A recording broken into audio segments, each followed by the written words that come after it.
One of the most widely common ways to sell things to people is the absolute worst way to sell things to people. One of the most widely taught ways, taught method, taught strategies to sell things to people is the absolute worst way to sell things to people. And that is to any way you can, any structure, any language patterns, is to assert yourself onto the customer, to try to assert your ideas onto the customer, to try to assert your reasons why they should do what you think they should do onto the customer, to take your ideas of your product, to take your ideas of the benefits of the product, to take the ideas of all the fantastic things that will happen if they buy the product and just assert that onto the customer. The reason this is such a terrible way to sell something to people, the reason this is such a terrible way to persuade or seduce people is it takes away people's sense of agency. When you force yourself onto somebody, you're really saying, I don't care what you want, this is what I think you should do. And that absolutely destroys their sense of agency. A sense of agency is the most important part of having confidence and self-esteem and a feeling that we can handle the stuff that comes at us in the world. When you take away a person's sense of agency, it does all kinds of terrible things to their health. This is why sales is such a confrontational conversation, because most salespeople, they have the technique, however or whyever they learn this technique, is to assert themselves onto the customer and take away their agency. There was a fascinating study with rats. They put 2 rats in 2 cages, and through the floor, they would give them an electric shock. One rat didn't have any control over the shocks. Another rat had a lever, and it didn't take very long for this rat to understand that every time he would push the lever, the shocks would stop. So pretty soon, this rat felt a sense of control over his environment. He felt a sense of control over his future, over his direction, over the negative things that would pop into his environment. And they checked the health of these 2 rats over time. This rat was a mess. This rat, all of his biomarkers, all of his vital signs were a mess. He couldn't sleep. He was always hypersensitive, hyperstressed. This rat was normal. They couldn't tell the difference between this rat and other rats that weren't getting shocked. But the funny thing is the same shocks hit both rats at the same time. When this rat hit the lever, it turned off the shocks for both rats. So the only difference between this rat, which was healthy, and this rat, which was a mess, was that this rat had control, this rat did not. Same shocks, same environment, same situation, control healthy, no control unhealthy. In many studies, they're not very published because they don't lend to surgery or drugs, but many studies show that one of the leading causes of stress and heart disease is a feeling of not having any agency. If you have a job that sucks and you don't feel like you're in control, this causes a lot of stress. So when you try to sell something to somebody and you try to get somebody to do something and you assert your brain onto people without considering what they want, you're trying to destroy unconsciously, you're trying to destroy their agency, which is the worst thing you can do. This is exactly why sales seems so confrontational. This is why people hate salespeople, because it gives them that crappy feeling of having their agency squished and doing what the salesperson says, not what this person wants. So how do you reverse this process? How do you use this knowledge so you can become incredibly persuasive, so you can become incredibly seductive, so you can make a ton of money in sales? Well, you already have an advantage because you're slightly introverted. And people that are slightly introverted or even very introverted have a very, very easy time using this technique, because all you need to do really is try to relax your ego, relax your need to assert yourself onto your customer, and just ask questions. A lot of salespeople can't do this because they've been taught, or it's their personality, to just push onto the customer's brain. And they have a hard time being able to relax the ego. Relax the need to tell people what to do.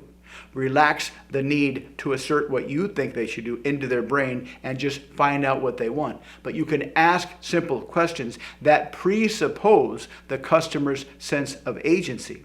And when you ask questions that presuppose The customer's sense of agency, they will feel in control. They will feel in control of their decisions. They will feel in control of their lives. And the bigger you build up that sense of agency, the more likely they will make a decision to buy whatever you're selling. So the first question you should ask when you're having a conversation with someone is, why did you decide to have this conversation? That presupposes that the conversation was their choice. It presupposes they made a conscious decision to make this conversation come true or make this conversation happen. Whether you're in the person's house, whether you're on the phone, whether the customer walks into your store, or even if you're talking to a stranger. It may seem like a strange thing to ask a stranger, but people will enjoy answering questions. People will very much enjoy answering questions that presuppose that they have a sense of agency. Why did you decide to have this conversation with me? If you're in sales, this is pretty easy. We send out a lot of marketing material. We send out a lot of advertisements, and a lot of people don't respond. I call a lot of people on the phone, and not a lot of people want me to come to their house and talk about XYZ product. I'm just curious, Mr. Customer, why did you decide that it would be a good idea to talk about XYZ product? And they'll give you an answer. And their answer is generally going to be something like, well, I'm kind of interested in XYZ product. I have an interest in XYZ product. I have some needs I need fulfilled with XYZ product. I have some problems I might want to solve with XYZ product. And once they give you that teeny tiny blip of desire, then you have them on the hook and you can reel them in. And so just keep asking questions about why they decided to move forward in the process. If they came into your shop, say something like, well, Mr. Customer, you could have done a lot of things today. You could have gone to the beach, you could have gone to the movies, but you decided to come into the shop and talk to me. Why did you decide that was a good thing to do? What's the reason behind your actions? And they'll give you a reason. I have this slight interest in XYZ product. However they express that, that's what they'll say. They have this slight interest in XYZ product. Then you can ask the next question. You can future pace their desire. You can say, well, okay, what do you imagine getting with XYZ product? How do you imagine XYZ product will help you in the future? If you get it from me, if you get it from somebody else, if you get it today, if you get it 6 months from now, and however you imagine it, when you have XYZ product in the future, what's the best thing about having XYZ product? And they will start to future pace themselves. They will start to imagine a future where they have XYZ product, and they will imagine all the benefits in a big expanded way. They come into your shop with a small desire, and your job is to build their sense of agency toward the future where that desire gets bigger and bigger and bigger as they imagine it in the future. Then you can find out what their objections might be. As you imagine having XYZ product for maybe 6 months or so, what are some of the unexpected problems or issues that might have come up regarding it? And they'll give you a few. They'll have to come up with some based on their imagination. Then you say, do those detract at all from your ability to use XYZ product to enjoy your future, to solve the problems? And you can word this however way is comfortable to you, but they will say, probably not. Then you can bring up the price. XYZ product costs X amount of dollars. If you did decide, make sure you use hypothetical language, second conditional language. If you did decide that this product was worth the money, what would be some of the reasons for that decision? And again, you're presupposing their sense of agency. You're presupposing they're going to decide, not you. It's their decision, their autonomous decision, their independent decision, their strong, confident decision. If you did decide that XYZ product is worth the money, what would be some of the reasons? And they'll give you reasons. And once they do that, you almost got them sold without ever talking about the product. This is a way to get them interested in the product without ever having to talk about the product or talk about the features and benefits or do what you're supposed to do according to most sales strategies.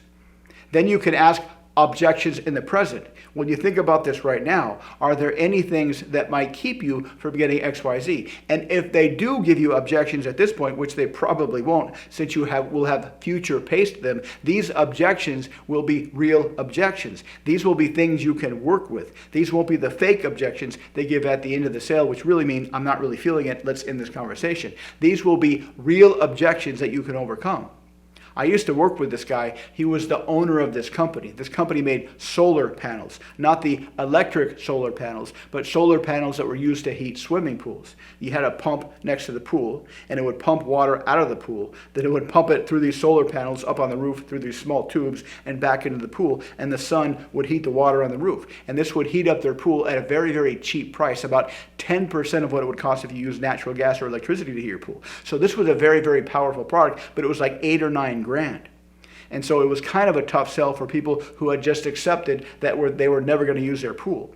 But he would go into their house and he would do the same thing. Hey, why did you decide to let me in your house?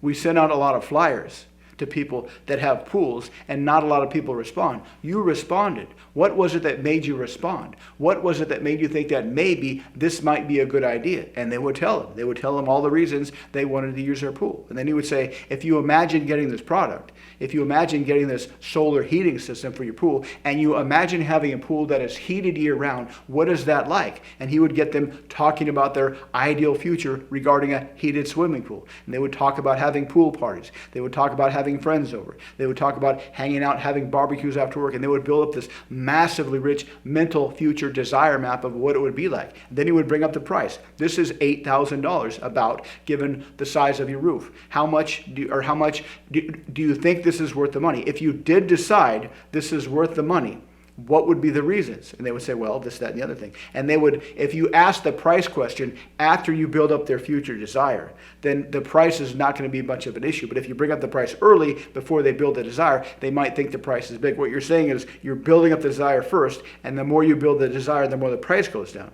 So he would ask that question. If you did decide that this was worth $8,000, what would be the reason? And they would give him a reason. Then he would ask a question that I would never ask myself, or at least back then, I would never think to ask myself. He said, well, this is $8,000. It's a lot of money. You could use this money to buy a lot of other stuff. Why do you think this is the best use of your money?